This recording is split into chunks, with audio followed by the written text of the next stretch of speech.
자, 우리가 신앙생활을 나름대로 열심히 한다고 하지만 매우 엉뚱합니다. 그래서 오늘 우리가 함께 살펴보겠지만 우리가 얼마나 부질없는 삶을 살아가는지, 그러면서 우리가 많이 기도도 하고 노력도 하고 있습니다. 하지만 하나님께서는 우리에게 맡기신 그런 영역이 있습니다. 그 영역이 바로 이러한 영역입니다. 이런 영역이 해결되지 않으면 여러분이 아무리 평생 동안 기도하고 애를 써도 그게 열매로 거쳐지지 않습니다. 그러나 우리 하나님은 모든 것에 능하셔서 우리를 변화시키겠지만 정작 그 부분에서 내가 해야 될 영역이 있기 때문에 그것을 못하면 더 이상 진전이 안 된다는 것입니다. 그러기 위해서, 그 문제를 해결하기 위해서 우리의 관점을 좀 살펴보는 시간을 갖고자 합니다. 그래서 오늘 우리 주변을 다시 봅시다. 지금 내 주변에 매우 귀한 사람들이 있습니다. 그런데 이 귀한 사람들을 아주 그냥 뭐라고 할까요? 조형물로 하나의 그냥 형식 틀, 그냥 왔다 갔다 하고 얘기할 뿐이지 그 사람과 나는 관계가 없어요. 지금 우리가 그렇게 살아가고 있어요. 다 껍데기들입니다. 누구를 위해서 살고 있어요? 나를 위해서. 나의 목적을 위해서. 그 모든 사람들을 내가 좌지우지하는 거예요. 내가 쥐고 움직이는 것입니다. 우리가 그렇게 살아가고 있어요. 그렇게 살다 보면 어떻게 돼요? 사랑할 수가 없어요. 이웃을 사랑할 수가 없어요. 하나님을 사랑할 수가 없어요. 이해가 되시나요?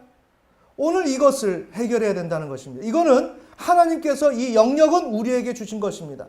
하지만 하나님이 개입하셔서 변화와 촉구를 하나님께서 하시겠지만 그건 어디까지나 하나님의 영역에서 이루어지는 것이고 우리의 영역에서는 이루어지지 않는 것이 있을 수 있습니다. 그것을 해결하지 못했을 때는 우리는 구원에서 탈락이 일어날 수가 있죠. 자, 그래서 오늘 이 시간 우리 주변을 다시 봅시다 하는 제목으로 함께 하나님의 음성을 듣는 시간을 갖고자 합니다. 자, 오늘 이러한 내용을 좀 복잡하게 그렸는데 이 내용을 먼저 이해하기 전에 우리가 하나의 사례를 늘 그랬듯이 사례를 하나 읽고 이 내용을 살펴보겠습니다. 자, 사례는 눈먼 나그네입니다. 눈먼 나그네. 어느 마을에 눈먼 나그네가 도착을 했는데 그 나그네를 자신의 관점대로 판단하고 재단하게 됩니다. 자, 오늘 우리에게 많은 그러한 이웃들이 있고 뭐 가족의 구성원들이 있습니다. 하지만 그런 구성원들을 우리는 내 방식대로 판단하고 재단을 합니다. 자, 우리가 오늘 가족 예배이기 때문에 어린아이들의 그러한 눈높이에 맞추어서 매우 쉬운 그런 동화책과 같은 그 내용을 함께 읽으면서 하나의 사례를 다루겠습니다. 눈먼 나그네. 검은색 옷을 입고 눈에 검은 수건을 두른 한 사내가 별이 반짝이는 어느 겨울밤 산속 마을로 내려왔습니다. 그의 손에는 뱀처럼 꼬인 흰 지팡이가 들려 있었습니다. 그는 그 지팡이로 길 위를 가볍게 두드리며 걸었습니다. 마을 사람들은 돌로 만든 집 창문과 문을 통해 이 낯선 나그네의 행동을 주시했습니다.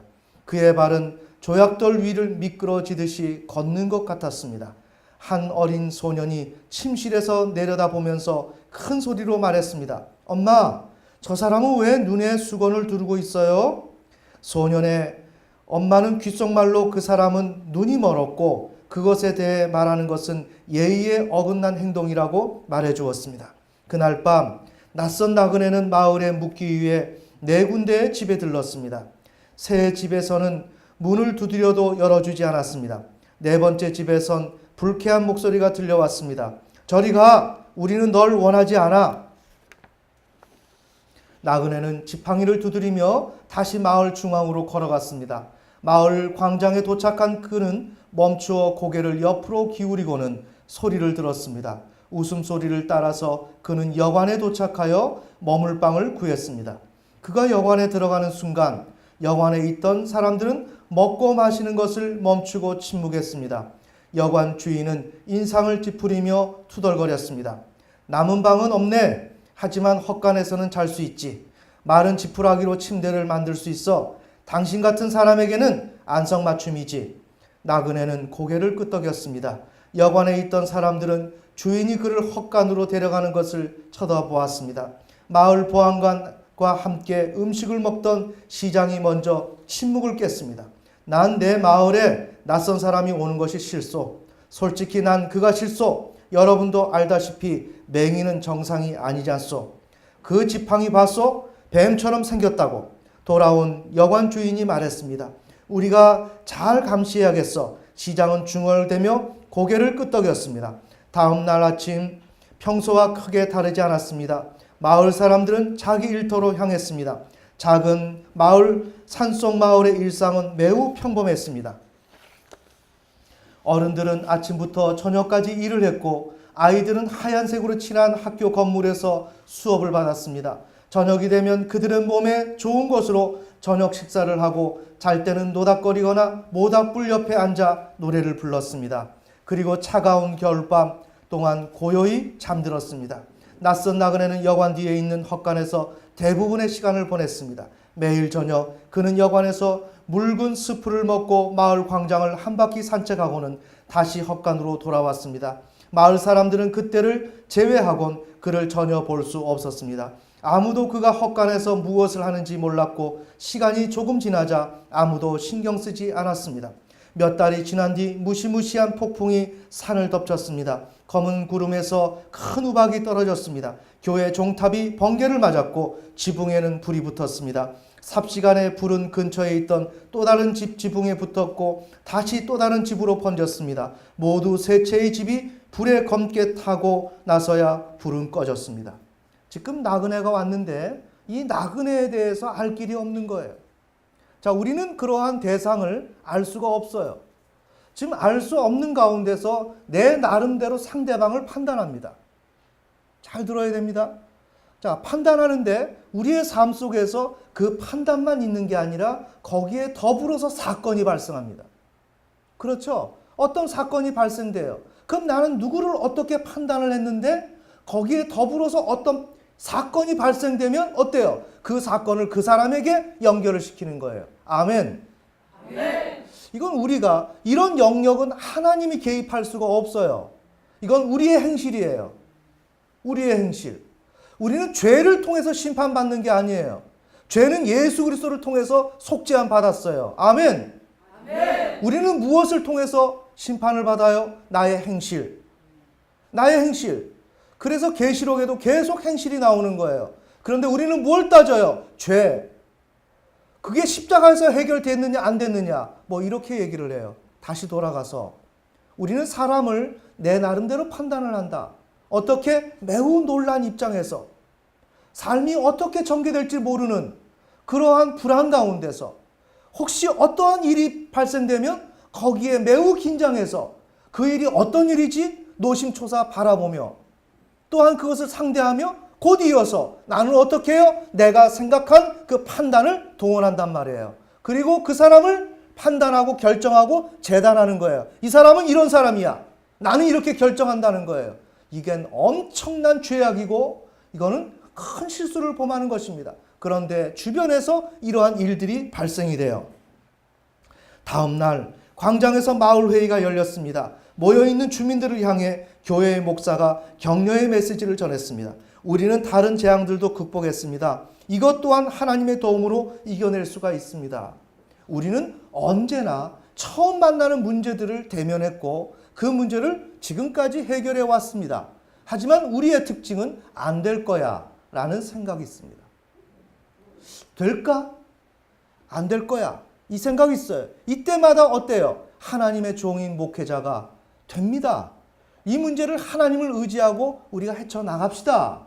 오늘 현실의 좌절 가운데서 그들을 독려하며 이끌어 나가는 거죠. 하나님께서는 우리가 이웃들에게 사랑을 실천할 기회를 주신 것입니다. 마을을 함께 재건합시다. 군중들은 목사의 말에 환호했지만 시장은 목사를 좋아하지 않았습니다. 물론 이전에도 좋아한 적이 없었습니다. 목사 앞에서는 왠지 죄인이 된 기분이 들었기 때문입니다. 자, 우리 남자들은 신앙생활에서 어렵다. 왜? 내가 아버지와 관계 속에서 원만하게 문제를 해결하지 못했기 때문에 아버지의 대리자인 목사님과의 관계 속에서는 껄끄러움이 존재한다. 그 목사님의 그 말씀이 제대로 들려지지 않는다. 더 나아가서 하나님의 음성이 제대로 들려지지 않는다. 아멘. 네. 오늘 우리의 신앙에서 우리가 극복해야 될 문제예요. 우리 여성 신자는 사모님과 문제를 풀어야 한다. 나는 엄마와의 관계 속에서 시기심과 질투심으로 얼룩져 있다. 자, 그 문제는 가정에서 해결되지 않았다. 이건 어디서 해결되어야 돼요? 교회 공동체. 그럼 교회 공동체는 어떻게 해야 될까요? 사모님은 제2의 엄마가 되어주고 다 큰 그 어머니 뻘 되는 분들이 사모님에게 딸 역할을 하면서 이 문제를 다시금 다뤄야 한다. 아멘. 아멘. 이렇게 해야 대상적인 관계가 정상적으로 이루어진다. 이거는 앉아서 기도한다고 되는 게 아니라 이건 실제적으로 내 역동을 만나면서 그것을 다루어 줘야 한다. 이게 오늘 우리 한국교회가 가야 할 길이다. 일주일 후에는 산에서 키우던 가축들이 전염병에 걸리고 말았습니다. 산에 있던 소와 양과 염소들이 피를 토하며 죽었습니다. 참 매우 신기한 일들이 발생되는 거예요. 이런 일들을 어떻게 해석할까요? 우리는 삶에서 내가 이해하지 못하는 새로운 일들이 계속 발생됩니다. 이때마다 내가 생각하는 방식대로 어떤 한 사람을 판단하고 재단하게 됩니다. 산속에 신속히 마을회의가 열렸습니다. 목사는 다시 마을 주민들에게 말씀을 전했습니다. 금식과 기도로 회개하며 겸손할 것을 권면했습니다. 그는 하나님의 자비와 공의를 확신시켜 주었고 찬송을 인도했습니다. 산속 마을에서 찬송가의 마지막 곡조가 여전히 울려 퍼지고 있었을 때 시장이 군중 앞에서 나와 정숙을 요구하며 손짓을 했습니다. 우리 모두 위로의 말씀에 감사드립니다. 목사님, 시장은 큰 웃음을 지으며 말을 이어갔습니다. 하지만 우리에겐 위로의 말보다 더 중요한 것이 필요합니다. 우리는 해결책이 필요합니다. 해결을 위해서 문제가 무엇인지를 알아야 합니다. 마을 사람들은 경청하며 들었습니다. 잘 생각해 보세요. 시장은 말을 이었습니다. 언제부터 전염병이 돌기 시작했습니까? 또 그때 무슨 일이 있었습니까? 사람들이 격렬하게 수군거리는 소리가 군중 사이로 퍼졌습니다. 맞아요. 시장이 말했습니다. 불이 나기 조금 전에 맹인 그 낯선 나그네가 왔습니다. 그리고 이제는 우리의 가축들이 죽어가고 있습니다.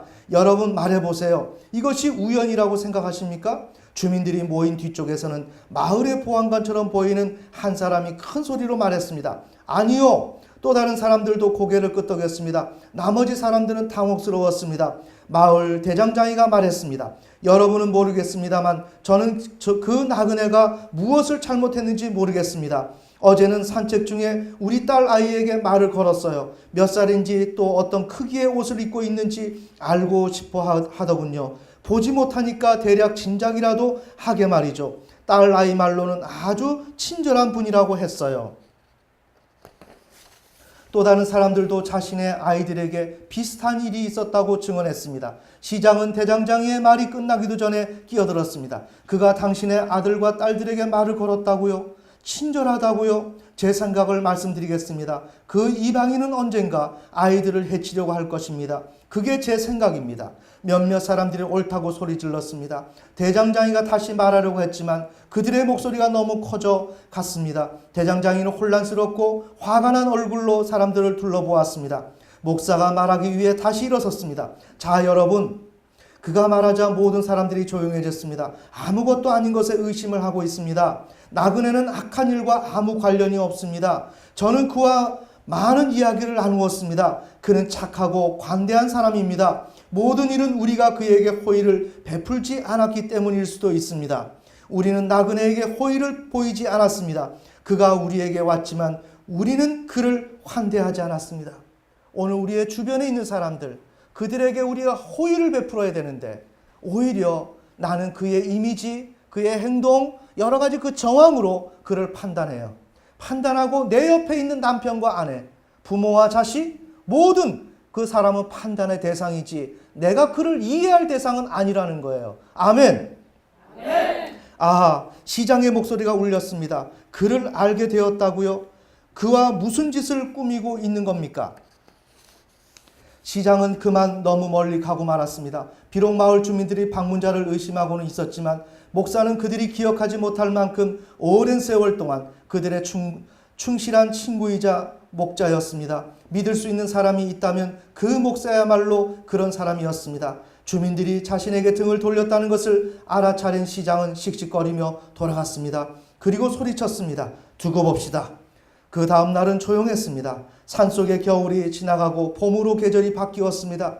사람들은 일하러 돌아갔고 놀고 쉬며 예배를 드렸습니다. 날씨가 따뜻해지면서 교회와 집들은 재건축을 하였습니다. 건강한 염소와 양과 소들이 태어났습니다. 과거에 있던 문제들은 멀리 사라진 것 같았습니다. 그러나 그 고요한 평화는 어느 봄날 오후 비명소리와 함께 깨지고 말았습니다. 사람들은 일을 멈추고 여관 쪽을 바라보았습니다. 그들은 여관 주인이 두 팔을 흔들며 마을 광장으로 뛰어다니는 것을 보았습니다. 이내 모두가 그녀 주위로 몰려들었습니다. 그녀는 흐느끼며 울었습니다. 사라졌어요. 내 딸 말이에요. 낮잠을 재우려고 눕혀놨는데 사라졌어요. 그 즉시 마을 주민들은 사라진 어린 여자아이를 찾기 위해 사방으로 흩어졌습니다. 사람들은 모든 거리와 골목과 가게와 집과 정원을 뒤졌습니다. 하지만 여관 주인의 어린 딸을 찾을 수가 없었습니다. 사람들은 슬픈 소식과 함께 돌아왔습니다. 주민들이 몰려들자 시장은 여관 현관으로 올라가 말하기 시작했습니다. 제가 한 말을 기억하십니까? 제가 아이들이 다칠 거라고 하지 않았습니까? 사람들은 시장이 이전에 했던 말을 떠올렸습니다. 시장은 계속 말을 이어갔습니다. 저는 여관 주인과 얘기를 나누었습니다. 그녀는 여러분이 흥미를 가질 만한 이야기를 해주었습니다. 그저께 딸이 누구와 말하고 있는 걸 보았다고 합니다. 누구였겠습니까? 그 맹인, 그 이상한 나그네였습니다. 그곳에 모인 사람들은 마치 한 사람처럼 치를 떨었습니다. 언제까지 이런 일이 벌어지게 놔둘 겁니까? 더 이상은 안 됩니다. 사람들이 외쳤습니다. 그를 끌고 옵시다. 이 모든 재앙을 멈추시다. 시장은 보안관에게 손짓했고 그는 2명의 사람을 데리고 헛간으로 달려갔습니다. 몇 분 뒤 그들은 그 눈먼 나그네를 끌고 왔습니다. 그의 검은 옷과 뱀과 같은 지팡이를 본 사람은 크게 소리 질렀습니다. 뜨개질을 하고 있더군요. 보안관이 말했습니다. 뜨개질이라니. 시장이 외쳤습니다. 뜨개질이라니. 어떤 남자가 뜨개질 하나요? 학교 선생님께 물어봅시다. 마법사, 마술사, 마녀들이 뜨개질을 하지요. 그렇지 않습니까? 그 선생은 거들을 피우며 고개를 끄덕였습니다. 그럼 이 나그네는 요술쟁이거나 마술사이겠군요. 분명히 아이들도 훔치는 사람일 것입니다. 저 악마를 몰아냅시다. 사람들이 외쳤습니다. 목사는 계단을 내려오면서 필사적으로 사람들을 말리려 했습니다. 제발 부탁입니다. 부디 분노를 거두어 주세요. 그는 간청하였습니다.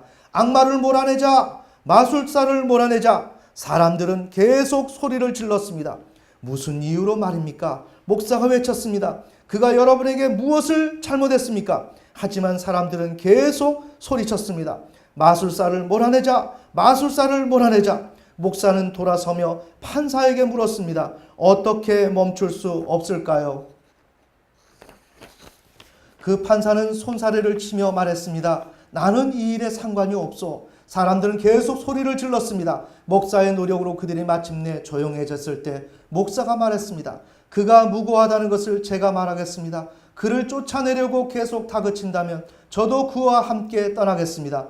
이 말은 사람들의 심기를 불편하게 하였습니다.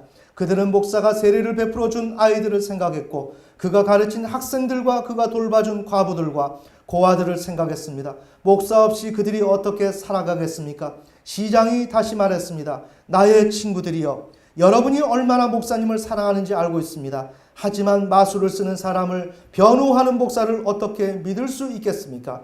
이 목사도 아이들을 훔쳐가는 사람일 수도 있습니다. 그가 없어진다면 우리는 이전보다 더 좋아질 수 있습니다. 사람들 뒤쪽에서 누군가가 소리쳤습니다. 악마를 몰아내자, 악마를 몰아내자, 악마를 몰아내자. 처음에는 작았지만 점점 더 커지더니 사람들 모두가 똑같이 외쳤습니다. 여러분에게 경고하겠습니다. 저는 오늘 떠나면 다시는 돌아오지 않겠습니다. 목사가 말했습니다. 목사를 몰아내자, 목사를 몰아내자. 사람들이 외쳤습니다. 슬픈 마음으로 목사는 눈이 먼 나그네와 함께 여관 계단을 내려왔습니다. 사람들은 그 두 사람이 지나가도록 길을 내주었습니다. 그들이 사람들 사이로 지나갈 때 대장장이의 딸이 그들에게 침을 뱉었습니다. 그들이 마을 끝에 다다랐을 때 길이 울퉁불퉁해서 목사는 눈먼 나그네를 부축해 주었습니다. 그들은 마지막 집을 지나 산속길로 사라졌습니다. 분노에 찬 시민들은 눈이 먼 그 이방인의 은신처로 들이닥쳤습니다. 헛간에 있는 그의 방에서 발견한 것은 다양한 색깔과 크기로 짠 아이들의 옷과 모자들이었습니다. 여관 주인의 딸은 그날 늦게 발견되었습니다. 아이의 말에 따르면 옆집 농장에서 숨어 놀다가 볏짚 위로 떨어졌다고 합니다. 이마에 멍이 들고 무릎을 접질린 것 말고는 다 괜찮아 보였습니다. 자, 모든 것이 판단과는 다르죠. 내가 판단한 거하고 다 달라요. 지금 우리는 그런 삶을 살고 있어요. 우리는 그렇게 살고 있어요. 그러면서 모든 것이 정확하다고 판단을 해요. 정확하다고 생각해요. 이게 우리의 신앙의 모습입니다. 목사와 눈먼 나그네가 떠난 지 40일 후에 낙석이 일어나 온 마을을 덮었습니다. 돌 위에 돌 하나도 남김없이 모든 것이 무너지고 말았습니다. 자, 오늘 사례입니다. 자, 오늘 이 문제는 우리가 어떻게 접근해야 될까요? 이른바 인식론입니다. 그렇죠? 예, 내가 상대방을 어떻게 생각하느냐? 내가 어떻게 인식하느냐? 자, 잠자는 분들 다 깨시고. 자, 인식하는 것을 내가 어떻게 하는지, 이것에 대한 정확한 지도가 있어야 합니다. 이해가 되시죠? 나는 지금 내 눈으로 보지만, 어떤 사물을 보지만, 내가 보고 판단해서 그것이 나는 옳다고 생각하지만 실은 전혀 껍데기로 내 나름대로 방식으로 생각하고 있다는 거예요. 이러한 아이러니가 오늘 우리의 인간의 모습이라는 거예요. 자, 그러면 오늘 이 내용에서는 칸트의 순수 이성 비판을 근간으로 우리의 인식론을 한번 요약을 좀 해보겠습니다. 자, 우리에게는 항상 어떠한 근원적인 현상, 존재, 문제가 있습니다. 근원적인 차원이 있습니다. 본질이 있습니다.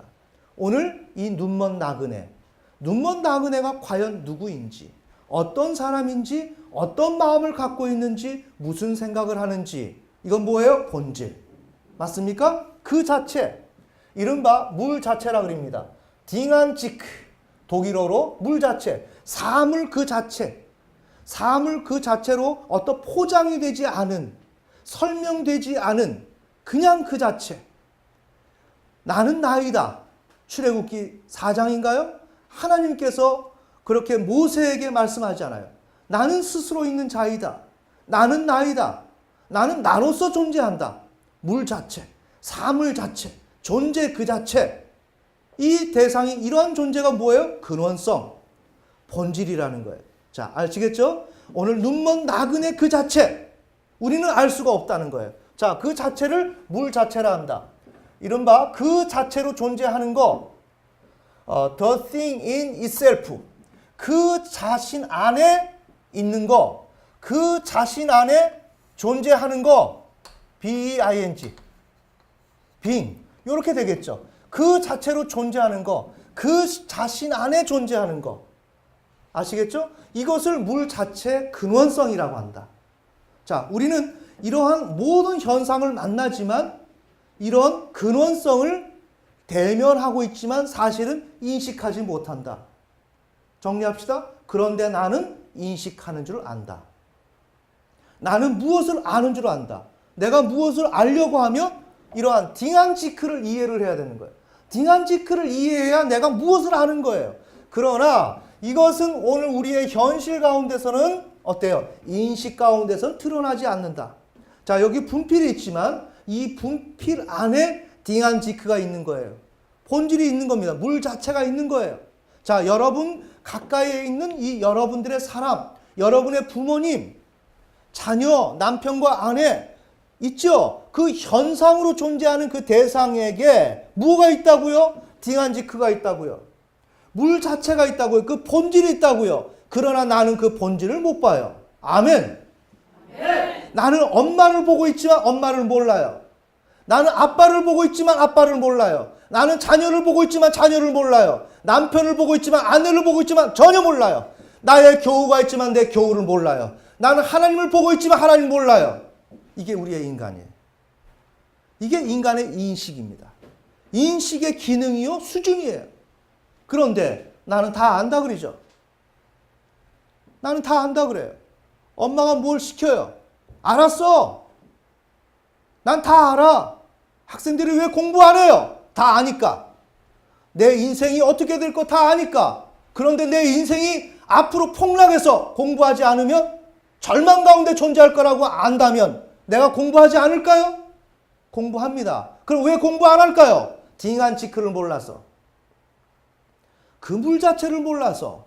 내가 앞으로 살아가야 할 그 인생의 본질을 몰라서. 내가 만날 그 일 자체를 나는 몰라서. 나는 알 수 없기 때문에. 이해가 되시나요? 네. 자, 이와 같이 현실에서 내 옆에 존재합니다. 존재하지만 나는 그것을 볼 수가 없습니다. 이게 칸트의 위대한 업적입니다. 칸트의 위대한 업적. 자, 그래서 이러한 물 자체가 지금 현상계로 오죠. 현상적 존재가 있습니다. 오늘 이와 같은 이런 존재들이 있어요. 이렇게 존재가 있을 때 여기에 내 자아, 이성을 가지고 있는 나라고 하는 사람, 현실을 조우하는 그런 사람, 그런 나, 이런 자아가 있습니다. 그럴 때 이렇게 앞에 있고 옆에 있는 우리 모든 사람들, 이런 사람들은 우리에게 어떤 특성을 지니는가? 이 사람들은 딩한지크로 존재하지 않아요. 우리에게 보이는 것은 뭐다? 감각적 대상으로서의 사물이다. 오늘 눈먼 나그네, 눈이 먼 상태, 감각적 수준에서 존재하는 것이란 말이에요. 아시겠습니까? 학생들은 이걸 귀담아 들어야 돼요. 여러분들이 앞으로 학교에서 뭔가 논술을 하거나 서술을 하거나 무엇을 이야기할 때 이 바탕은 뭐다? 철학이에요. 아멘. 이걸 바탕에 깔고 있어야 여러분이 서술을 할 수 있고 독서록을 쓸 수 있고 모든 걸 할 수 있는 거예요. 그 다음에 내가 인생을 펼쳐나갈 수가 있고 이것을 통해서 신앙과 연결해서 신앙적으로는 이것이 어떻게 되는지를 해석할 수 있는 수준에 이르를 수가 있고 내가 무지하면 아무것도 못해요. 내가 무지했다 그래서 하나님도 잘했다 그럴 수 있다. 그러는 거 아닙니다. 내가 무지하면 무지할수록 그래서 나는 오해를 해요. 아멘. 오해를 하고 갈등을 하고 수없는 반복 가운데서 원수 맺고 그러면서 나는 어떻게 해요? 지옥으로 가는 거예요. 왜? 몰라서. 알아야 합니다. 알아야 무엇을 하더라도 우리는 할 수가 있는 거예요. 자, 그래서 이러한 현상적 존재는 어떤 대상으로 존재한다? 감각적 대상으로서 존재한다.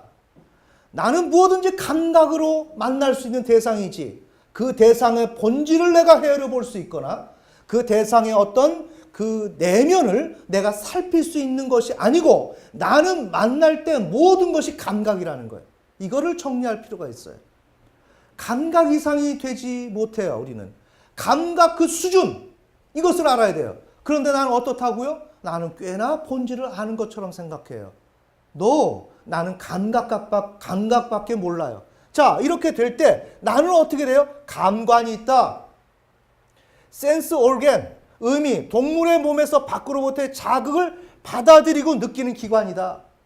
자, 오늘 내가 대상 관계를 가질 때 이런 어떤 사람과 어떤 사물과 오늘 현실을 살아가게 될 때 어때요? 이 모든 현상적 존재는 감각적 대상으로서의 사물이다. 그냥 감각을 제공해주는 사물이다. 정리되셨죠? 이렇게 될 때 그 다음에 반응하는 나는 누군가? 감관이다. 감관이다. 이 감관은 뭐예요? 외부의 그 자극을 받아들이는 그 기관이 먼저 작동한다. 자, 그냥 이 자극을 받아들이는 것으로부터 시작한다는 거예요. 그렇게 될 때 이런 감관이 있는데 이 감각적 대상이 나의 감관을 촉발시킨다. 스파크. 촉발시킨다는 거예요. 나의 감관을 촉발시킨다. 자, 내가 어떤 사물을 이렇게 보고 있어요. 보고 있지만 유난히 어떠한 대상이, 물체가 내 눈에 들어와요. 맞죠? 굉장히 좀 중요한 내용을 얘기합니다. 그 대상이, 감각적 대상이, 그 본질 아닙니다. 딩한지크는 아니에요. 단지 감각적 그 대상이 나의 감관을 자극한 거예요. 그래서 눈길을 머무는, 저 스픽하구나. 이렇게. 그것이 내게 들어와서 감관을 자극한단 말이에요. 아시겠죠? 자, 이런 것만 알아도 어때요? 옆에 있는 부모와 자녀 관계, 부부 관계, 그거는 누구예요? 감각적 대상이다. 근데 감각적 대상이 오늘 인상을 막 찌푸리고 있어. 어때요? 그 감각적 대상의 본질을 볼 수가 없고 그분이 왜 그렇게 인상을 찌푸리고 있는지 알 수 없어. 단지 감각. 그러면서 그 감각이 나의 감관에게 자극을 준단 말이에요. 사건은 거기에서부터 시작하는 거예요. 아시겠죠? 이것을 좀 우리가 알 필요가 있어요. 자, 그럼 논쟁이 시작되죠. 촉발이 됩니다.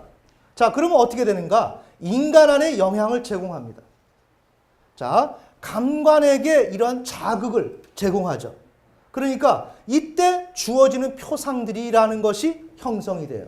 이건 철학적인 용어입니다. 현상의 잡다, 직관의 잡다한 표상들, 이런 것이 인간 안에 표상이 형성이 된다는 거예요. 여러분은 이것을 듣고 나서, 이 내용을 듣고 나서 다 이거 마음속에 요약을 하고 있어야 됩니다. 아시겠죠? 앞으로 이것이 요약되어 있어야 내가 어떤 상황을 만났을 때 해석이 될 수 있고, 우리 어린 학생들은 내가 앞으로 하나의 어떠한 논술을 한다든지 글쓰기를 하게 되면 하다못해 그런 일들 가운데서도 이것은 나한테 매우 중요한 지침이 되고 기준이 되는 거예요. 이런 기준으로 글을 쓰면 누구도 따라올 수가 없어요. 아시겠습니까? 이 관점을 토대로 글을 쓰면 뛰어난 글이 되는 거예요. 이거는 어떤 아이가 상상을 해서 글을 쓸 수 있는 이야기 아니에요. 이건 세계적인 천재인 칸트가 인식론에 대해서 연구한 그 결과예요. 아시겠죠? 이런 토대를 여러분이 가지고 있어야 글쓰기가 제대로 발전되는 거죠. 자, 이렇게 우리에게 표상들이 주어진다. 그러면 표상이 딱 주어지면 그 다음에 뭐 하냐? 감성이 작동한다. 우리가 이미 말씀드렸어요. 감성이 자극에 대한 느낌이 일어나는 능력인데 주어진 표상을 수용할 수 있는 인간의 인식 기능이다. 표상이 주어졌으면 그것을 내가 수용해야 되겠죠. 그러면 이 감성에게는 오감이 있단 말이에요. 만지고 냄새 맡고 느끼고 여러 가지가 있지 않습니까? 그 다음에 여기에 특징이 표상을 수용할 수 있는 틀이 존재하는데 그 틀은 공간과 시간의 형식이란 말이에요. 맞지 않습니까? 자, 어떤 물질이 이게 퀄리티를 내가 느꼈다고 해서만 되는 게 아니라 이게 어떤 공간에 위치하고 있는지, 맞죠? 이게 오늘인지 내일인지 시점, 시간의 개념이 내가 있어야 이 표상들을 내가 인식하고 정리할 수 있을 거 아닙니까? 잘 들으세요? 그러니까 이 우리의 감성에게는 오성도 있지만 시간과 공간의 개념이, 관념이 내 안에 존재한다는 거예요. 시간과 공간의 관념이 내 감성 안에 존재한다는 거예요. 그래서 이 존재하는 이 재료를 가지고 내게 주어진 현상적 존재, 즉 감각적 대상으로서의 사물을 내가 인식할 수가 있다. 좀 정리가 되시나요? 자, 그래서 결과는 뭐예요? 감성의 틀에 맞게 표상이 주어진 것을 수용하는 거예요. 아, 이건 분필이구나.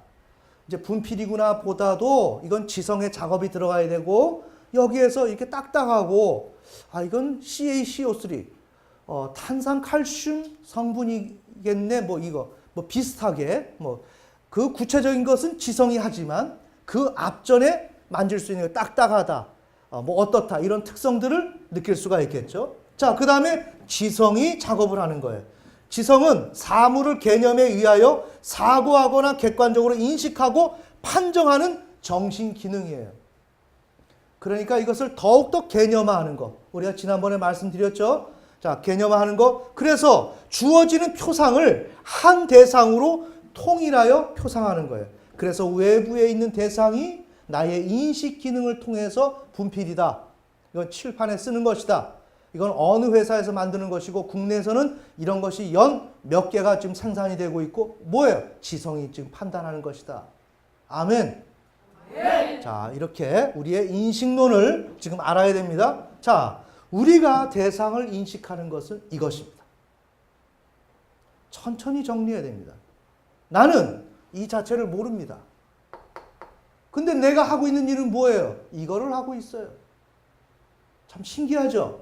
나는 누구를 안다는 거예요. 엄마는 내 마음을 몰라. 엄마 미워, 아빠 미워, 여보 미워. 네? 뭐예요? 아니까 밉지.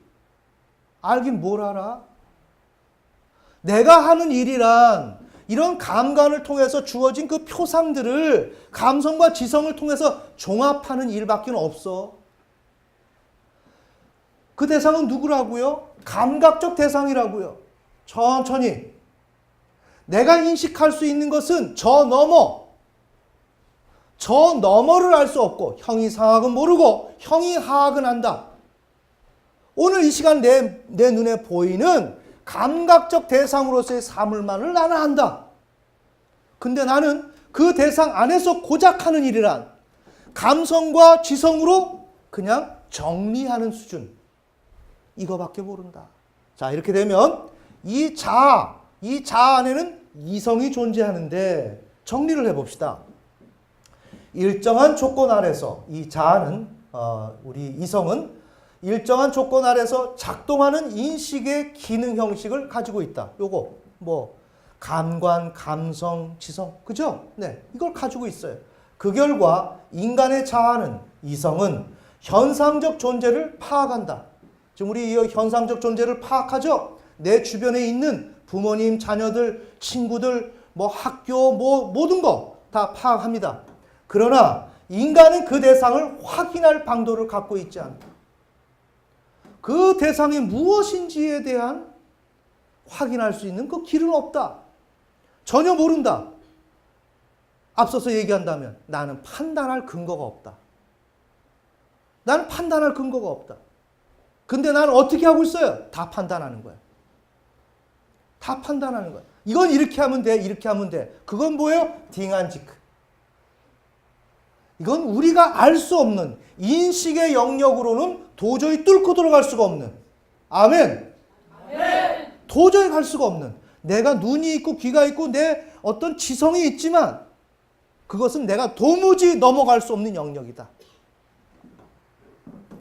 자, 그런 방도가 없고 단지 그 대상은 우리 인간을 향해서 존재하는 것으로 간주될 뿐이다. 우리를 향해서 그냥 존재하는 것이다. 허무하죠? 나를 향해서 존재하는 거예요. 우리 부모님들이, 자녀들이, 남편과 아내가. 네. 그 자체로 존재하는 건 딩한지크, 이 본질이라고 말할 수 없다. 인간의 자아는 이런 과정을 통하여 그 자체로서의 사물, 물 자체, 그것과 그것의 현상을 구분하게 된 것에 만족한 후 자신의 행보를 멈춘다. 우리는 그것으로 만족하는 거예요. 물 자체냐 아니냐, 그 감각적 대상, 현상적 존재를 어때요? 그거를 감성과 지성으로 고작 종합한 후에 물 자체를 우리는 인식하지 못하고 나는 더 이상 알 수 없는 그 자체로서 나는 멈추는 거. 이게 지성인입니다. 아멘. 아멘. 나는 모른다. 나는 모른다. 사람이 앉고 서는 거, 넘어지고 쓰러지는 거, 모든 거 주님이 아신다. 아멘. 아멘. 근데 내가 판단한다. 내가 판단하고 내 남편과 아내를 미워하고 실망하고 좌절한다. 이거 어떻게 할까요, 우리?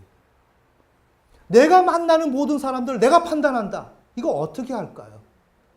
이 무지한 우리의 이 삶의 행동을 어떻게 할까요? 하나님은 일반 계시라고 하는 칸트를 통해서 이런 사실을 조명해 주었어요. 조명해 주었습니다. 하지만 우리는 모르는 것이 좋사오니 알려고 하면 애를 쓰니까 싫어. 내가 알기 위해서는 피땀을 흘려야 되기 때문에 싫어. 그냥 노는 거야. 그리고 몰라. 모르고 무지해서 그냥 맹인이 되어서 한 시대를 살아가는 거예요. 그리고 나이 들어서 어떻게 하고 있어요? 인정 못 받아. 누구에게? 자녀에게. 맞습니까? 자녀는 어떻게? 성장하면서 부모에게 인정 못 받아. 사회에서 인정 못 받아. 왜? 나는 그거밖에 모르니까. 나는 그렇게 살기로 했으니까. 자, 오늘 우리가 크리스찬으로 신앙생활 한다는 것은 분명히 해야 될 것이 너무나도 많습니다. 이것이 되지 아니하고 기도를 한다, 무엇을 한다? 이건 엄연한 회피입니다. 회피입니다. 그건 하나님께 맡겨버리는 것입니다. 하지만 내가 해야 될 것이 있습니다. 숟가락은 내가 들어야지 아무리 기도한다 할지라도 숟가락이 들려져서 내 입으로 들어오지 않습니다. 아멘. 아멘. 자, 우리는 그것의 현상을 구분하게 된 것에 만족한 후 자신의 행보를 멈춘다. 의미, 인간은 모든 부분에서 그 자체로서의 삶을, 즉 사건 그 자체, 대상 그 자체를 전혀 알 수 없다. 정리합시다. 나는 전혀 모른다. 알 수 없는 것이다. 모든 것을 알지 못한다. 아는 것이 전혀 없다. 이것이 나다. 오늘 이 내용을 정한 것은 매우 어려운 순수 이성 비판을 지금 압축해서 한마디로 이렇게 정리한 것입니다. 인간은 이거밖에 모른다. 현상적 존재, 감각적 대상으로서의 그 삶을 고작 이것을 인식할 뿐. 그러나 그 안에는 본질이 있다. 본질이 있고 오늘 남편과 아내와 자녀와 그들의 마음이 있다. 진정한 모습이 있다. 하지만 인간을 못 본다. 그거 볼 수가 없다. 자, 이것이 자아다. 그런데 이러한 자아의 기능을 가지고 우리 감각적 대상 사물을 볼 때 이때 자아는 어때요? 이러한 자아의 실존을 인정해야 되겠죠. 아, 나는 못 보는구나. 이렇게 자기 분수에 맞게끔. 그래서 내가 여기서 멈추고 아, 이건 난 여기까지인데 저 사람은 이렇게 보여지고 느껴지고 내가 생각이 드는데 그래, 여기까지. 난 더 이상 못해. 주님, 어떻게 되는 건가요? 이 일은 어떤 거죠? 물어봐야 하는 거예요. 그리고 그 자리에 서 있어야 하는 거예요. 자, 오늘 우리 이것만 알아도 우리 신앙에 큰 진보를 꾀하겠죠? 네. 자, 그런데 이렇게만 있으면 다행이야. 다행인데 우리가 더 나아가요. 우리의 여기 무의식의 영역 속에 우리의 욕망이 존재한단 말이에요. 내가 바라는 것들이 있단 말이에요. 자, 그것을 압축하면 아버지와 엄마와 자녀가 있다. 자, 우리 모두는 자녀예요. 그죠? 자녀에서 지금 입장이 우리의 무의식에 억압이 되어 있다는 거예요. 자, 그러면 무엇이 되어 있는가? 구강 충동의 만족이 실패된 것이 대표적으로 억압이 되어 있다. 잘 들어야 됩니다. 자, 애들에게 갓난아기가 태어났어요. 우리 여기서 잘 봐야 돼요. 갓난아기가 태어났을 때 그 아이가 일을 해서 젖을 먹나요? 아니죠. 저절로 주어지는 거예요. 우리는 삶을 공짜부터 배우고 시작한다고요. 내가 하는 것을 배우질 않았어요. 먼저 주어지는 걸 배우는 거예요. 공짜. 그냥 주어지는 거예요. 자, 그러면 자, 먹는 게 없어. 그럼 나는 어떻게 찾을까요?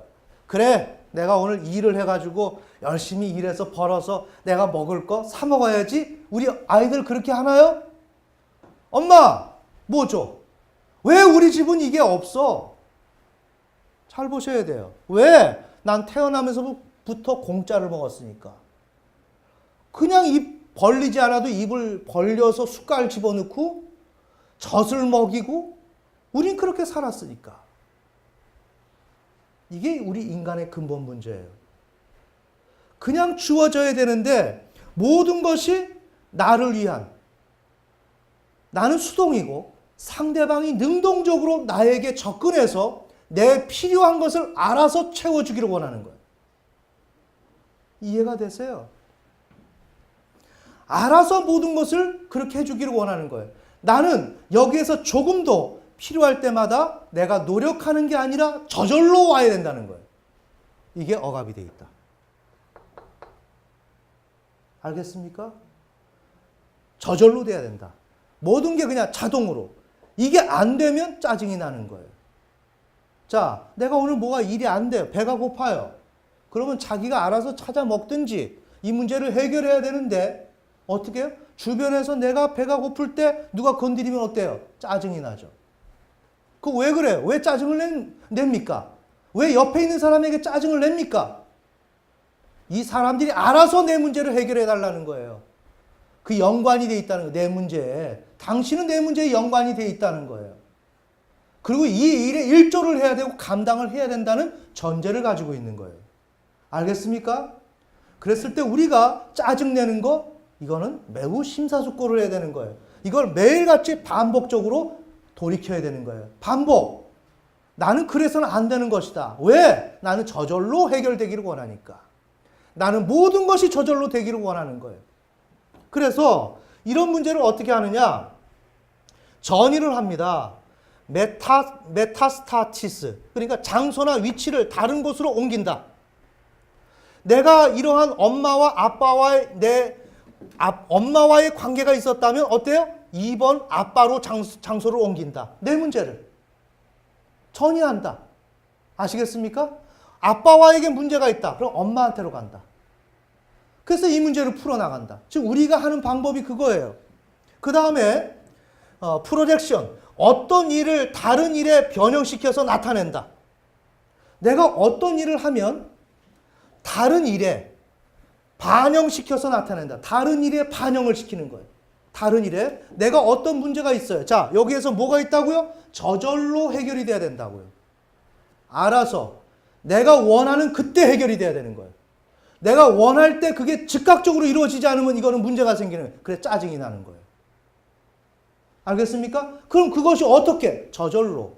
나는 하지 않고 타자가 먼저 나에게 해줘야 된다는 거예요. 근데 문제 해결은 어때요? 내가 알아서 하면 문제가 해결돼요. 아시겠죠? 근데 나는 알아서 안 해요. 자, 우리 학생들 안 합니다. 절대로 안 합니다. 자, 봅시다. 여러분, 이거 무슨 그림 같아요?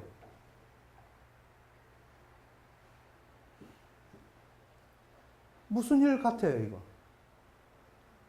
뭐 이런 집에서 외롭게 엄마를 기다리나요? 누구를 기다리나요? 뭐 화가 났나요? 여러 가지 여러분 생각 들죠? 이게 오늘 우리 스타디한 하나의 예입니다. 자, 우리는 딩한지크를 알 수가 없어요. 맞죠? 이 아이가 무엇을 하는지 알 수 없어요. 이 아이가 무슨 생각을 하는지 그 본질을 알 수가 없다는 거예요. 단지 오늘 우리는 감각적 대상으로서의 삶을만 인식해요. 맞죠? 여러분의 감관으로 이 내용이 들어왔고 자극이 들어왔고 표상으로 정립됐고 감성의 오감으로 잡을 수 있는 것 잡고 거기서 공간과 시간이라는 관념으로 개념화를 시키죠. 그죠? 그 다음에 지성으로 또 개념화를 시키죠. 내가 알 수 있는 건 이것이단 말이에요. 근데 우리는 무엇을 하고 있어요? 제가 아마 엄마가 집을 나갔나 봐. 예? 아니면 엄마한테 꾸지람을 들었나 봐. 이렇게 생각할 수 있어요. 그게 아니래요. 아빠가 어느 집에 왔는데 야, 잠깐만 있어. 나 옆에서 담배 사올게. 그걸 기다리는 중이에요, 얘가. 담배 사올게 좀 기다려. 그랬더니 빨리 와! 그러고 있는 거예요, 지금. 어떻게 생각이 드세요? 지금 빨리 와! 아빠가 지금 담배 사올게. 기다려. 싫어. 빨리 와. 이게 딩한지크. 예를 드는 겁니다.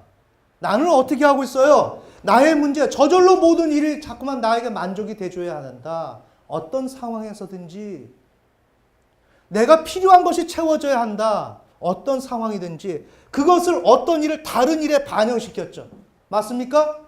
아, 이건 아이가 엄마가 인정을 해주지 않았나 봐. 나의 일을 이 일에 지금 반영시켰죠. 맞습니까? 여러분의 일을 이 문제를 보면서 반영을 시킨단 말이에요. 반영을 시킨다.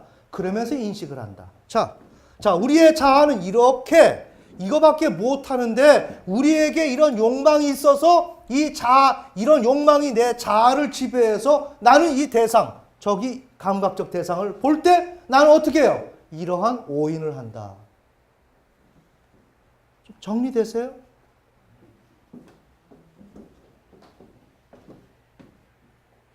담배 사온다고 조금 기다리라고 하니까 빨리 안 온다고 지금 화를 내고 있는 거예요.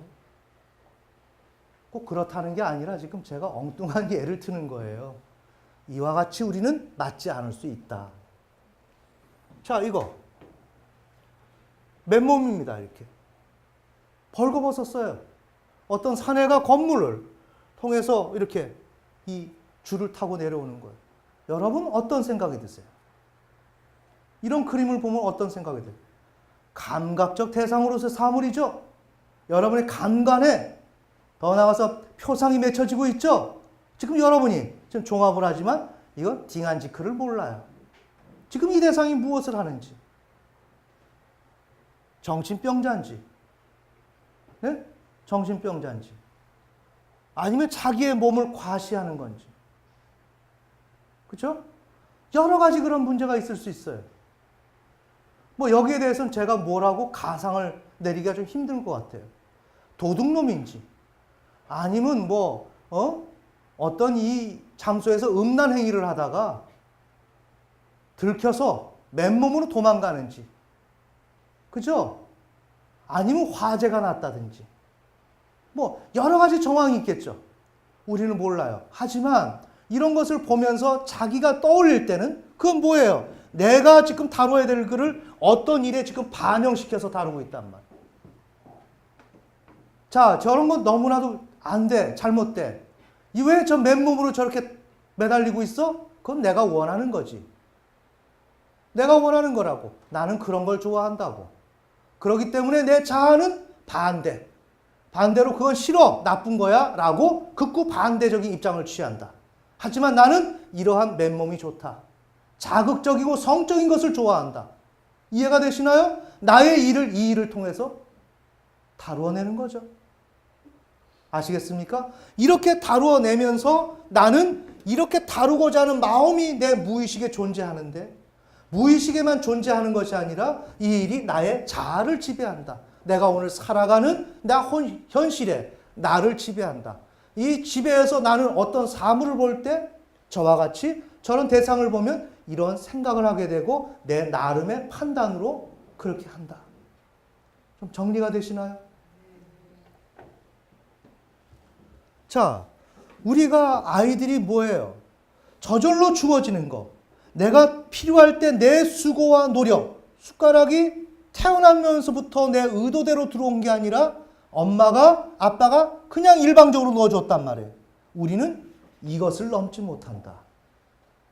그냥 그 수준에 있다. 그래서 나는 어때요? 자기 개발을 안 한다. 학생들이 공부 좋아하는 학생이 어디 있어요? 학생이 공부 좋아하는 학생이 어디 있냐고요. 나는 공부가 꿀같이 달아서 그냥 미치겠어. 나는 잠도 자고 싶지 않고 또 공부하고 싶어. 제발 좀 공부 좀 할 수 있게 좀 시간 좀 내주세요. 이런 학생이 과연 얼마나 있을까요? 거의 없어요. 왜? 딩한지크를 모르니까. 어떤 딩한지크? 현실의 딩한지크. 내가 살아가야 할 세상의 물자체. 내가 살아가야 할 그 세상의 본질. 이걸 모른단 말이에요. 모르고 내가 감각적으로 느끼는 거 어느 엄마가 아빠가 해주니까 이게 그냥 그것인 줄 알고 고작 나는 이렇게 정리한 거. 그 정리한 표본에 의해서 이 세상을 나는 어림잡는단 말이에요. 맞죠? 나는 모른단 말이에요. 그래서 공부를 안 하는 거예요. 저는요, 어떻게 하면 공부를 할 수 있을까 하고 잠자는 시간이 아깝다. 잠자는 시간이 아깝다. 그럼 저는 어릴 때 무엇을 했는가? 딱지치기, 구슬치기. 그냥 그때만 해도 우리는 바깥에서 놀아야 되기 때문에 죽어라 하고 바깥에서 놀았어요. 아시겠죠? 죽어라 하고 놀다 보니까 그때는 뭐예요? 세상이 안 보였어요. 세상이 어떤 것이라는 걸 몰랐어요. 그러니까 마음대로 놀았어요. 노는 게 좋았어요. 노는 게 미치도록 좋은 거예요. 그냥 놀았어요. 놀고 나니까 나중에는 공부를 안 해도 점수가 나오던 사람이 안 하니까 결국은 꼴찌로 가더라고요. 꼴찌의 성적표를 보면서 이건 이상하다. 이게 내 눈이 잘못됐나? 58명 중에서 57등. 아무리 봐도 이게 57등이 이상하다. 거기서 제 눈이 벗어졌어요. 거기서 그 성적표를 찢었어요. 저는 그런 걸 찢는 사람이 아니에요. 찢어버렸습니다. 그때부터 이제 공부를 해야 된다고 생각이 들었어요. 내 모습을 보기 시작하면서. 그러나 지금은 사역을 하면서 해야 될 일, 본질 그 자체. 아시겠습니까? 내가 어떻게 가야 하고 무엇을 해야 되는지를 정확하게 하나님께서 보여주시니까. 나는 이제 어떻게 돼요? 죽으나 살아 책을 봐야 되겠고, 어떻게 빠른 시간 안에 그 어려운 책들을 빨리 소화해내느냐. 이게 내 과제단 말이에요. 그래, 그 일을 위해서 많은 창구를 두드리고 거기서 접근을 해서 이 소스를 받아내는 거예요. 아시겠습니까? 그래서 공부를 해야 되는 거예요. 공부가 꿀과 같이 단 거예요. 왜 그래요? 딩한지크를 아니까. 나는 이 일을 열심히 안 하면 하나님 앞에 심판을 받고 저는 구원을 받을 수가 없어요. 구원은 예수 그리스도의 십자가만으로 가는 게 아니라 그것은 하나의 시작에 불과하고 나에게 준 그 사명을 제대로 감당할 때 나는 하나님 앞에 구원을 받을 수 있다. 아멘. 아멘. 그러기에 모든 것을 부인하고 없어도 우선적으로 이 일이 우선이 되는 것이고 이 일에 몰두해야 되는 것을 알기 때문에 저절로 공부하고 싶다. 어려운 문제가 있어도 어때요? 회피하고 싶지 않다. 더 알고 싶다. 더 파고 들어간다. 여러분이 공부를 못하는 이유, 안 하려고 하는 이유가 뭐냐? 딩한지크를 몰라서 그런다. 그러면서 우리는 어때요? 계속 노는 게 좋다. 노는 거 모르니까 노는 게 좋은 거예요. 자, 우리 엄마 아빠 지금 남편과 아내 사이의 문제가 뭐예요? 남편이 나를 사랑하느냐? 그 다음에 남편이 나에게 얼만큼 힘이 되느냐 하는 문제예요. 결혼 초반 전에는 남편이 나를 사랑하냐 이 문제 가지고 그냥 온 가정이 쓰러질까 넘어질까 그냥 온갖 어려움을 경험하다가 그 문제가 해결되고 나면 어때요? 남편의 무능력이 내 눈앞에 등장한단 말이에요. 맞아요? 남편이 무능력할 때 나는 정말 불행해진단 말이에요. 왜 그래요? 나는 저절로 누군가가 숟갈로 떠먹여주는 것을 원하니까. 남편이 잘 돼서 내 삶이 잘 되기를 원하는 것이니까. 그러면 안 되지. 내가 잘해서 남편을 도와줘라. 아멘! 아멘! 남편 도와줘라. 그러면 끝나는 거 아닙니까? 근데 왜 나는 못하면서 남편 부족한 것이 문제가 되나요? 내가 잘할 수 있으면 남편 도와주면 되잖아요. 근데 문제는 뭔가? 남편을 통해서 꼭 타자를 통해서 숟가락이 그냥 들어와야 마음의 식성이 풀려. 그리고 그 주는 사람이 뭔가 듬직하고 안전해야 돼. 우리는 수동적으로 받는 것이 너무나도 좋으니까. 그래서 이 틀을 벗어나지 못하고 언제나 어때요? 더 완전한 거. 세상이 주는 풍요로움, 세상이 주는 안정감, 거기에 눈을 돌린단 말이에요. 이게 지금 엄마들의 문제다. 아빠들의 문제는 뭐냐? 엄마가 어떻게 내가 잘하고 있는지를 확인해 주는 거. 정말 잘한다라고 하는 거 지지해 주는 거. 이게 남자들의 문제다. 남자들의 문제는 하라고 이렇게 장소를, 여건을 마련해 주었는데 남편들은 바깥으로 필드로 나가야 되는데 그 나가서 하는 일이 과연 자기가 잘하고 있는지 이것에 대해서 인정을 받기를 원한다. 이것 또한 자기가 모험을 하고 시도하고 감당하겠다는 정신을 갖는 게 아니라 저절로 숟가락이 들어오듯이 누군가가 저절로 자기는 그렇게 못해도 상대방이 나를 인정해 주기를 원하는 마음에 계속 기웃거리고 그 소리를 듣기를 원하고 그 인정을 못해 줄 때는 버럭 화를 낸다. 남편들이 화낼 때 왜 내는가? 인정해 주지 않을 때. 지금 우리 삶을 보세요. 우리의 삶은 뭐예요? 숟가락이 저절로 들어와야 돼요. 내가 수고하지 않고 노력하지 않고 필요할 때마다 알아서 저절로 오는 이 방식, 이것이 나는 필요하다고 생각을 하고 이것을 언제나 붙들고 있다. 우리 자녀들이나 부모들이나 모두가 그렇다. 그런데 이것은 어때요? 자기가 이것을 노력하고 갱신하고 수고해야 되는데 이것은 죽어도 안 하고 상대방이 나한테 해주길 원해서 어떻게 하고 있어요? 이런 일들을 전의와 투사를 통해서 이런 쪽으로 사물을 보더라도 이렇게 내가 원하는 쪽으로 내 문제를 여기다 집어넣고 이 문제를 다뤄나간단 말이에요. 그러니까 그런 문제들을 가지고 남편과 아내를 보니까 남편이 어때요? 무능하기 짝이 없죠. 조금만 실수해도 그 남편은 어때요? 부족한 남편이 되죠. 왜? 내가 원하는 대로 제대로 못 해주니까. 그 다음 내가 원하는 듬직한 남편이 되어주지 못하니까. 자, 주님이 어떻게 생각할까요? 자, 이런 문제를 어떻게 생각할까요? 자녀들, 내가 해야 될 그 문제들을 내가 스스로 노력하고 인내하고 참고 싸워서 나가야 하는데 학교에서부터 배우는 건 뭐예요? 포기부터 배운단 말이에요. 네? 내가 어떤 과목이 싫다? 포기하는 것부터 배운단 말이에요. 그리고 저절로 들어오기를 원한단 말이에요. 누가 포기하라 그랬어? 세상은 싸우는 거란 말이에요. 아멘. 아멘. 오늘 우리가 지금 신앙생활을 하고 있지만 내가 오늘 이러한 영역을 깨닫지 못하면 나는 죽을 때까지 가져간다. 오늘 올라오면서 봤어요. 나이가 연세가 70 좀 넘었어요. 운전을 하고 나오는데 아파트에서 어떤 할아버지가 담배를 사신 모양이에요. 편의점에서. 근데 이렇게 하더니 휴지를 이렇게 버리더라고요. 아, 우리 모두가 연약함이 있고 부족해요. 하지만 나이가 70이 됐는데 자기가 그 휴지를 버려야 될 걸 주머니 넣어야 할 걸 전혀 인식하지 못하고 있어요. 그게 당연한 줄 알아요. 이거 아닙니다. 왜? 내 맘대로 인생을 사는 거예요. 내 맘대로. 우리는 나이가 들어도 그렇게 살 수가 있어요. 똑바로 살아야 되는 거예요. 아멘. 아멘. 어려움이 있으면 참을 줄 알아야 되는 거예요.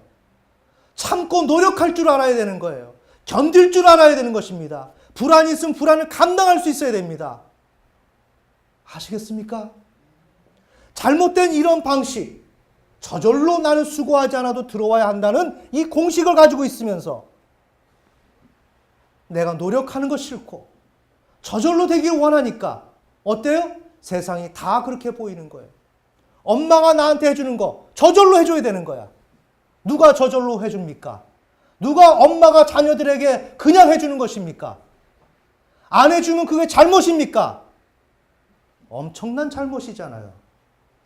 부부간에 남편과 아내 사이에 자신이 스스로가 자원해서 설거지도 하고 가정일을 하고 함께 나누어서 해야 되는 거지. 아멘. 아멘. 나눠서 해야 되는 거지. 누가 해줘야 하는 것입니까? 누가 무엇을 해줘야 하는 것입니까? 부모님은 자녀를 위해서 해줘야 하는 것입니까? 숟갈이 그냥 들어오기를 원하니까 그걸 해줘야 된다고 생각하는 거예요. 이거 언제까지 갈 것 같아요? 죽을 때까지 가요. 죽을 때까지. 진정한 지성인은 어떻게 해요? 내가 알아서 해요.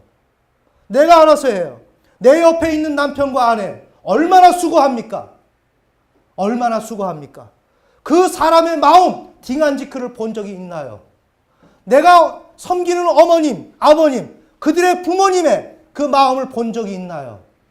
우리의 자녀들의 그 마음을 본 적이 있나요?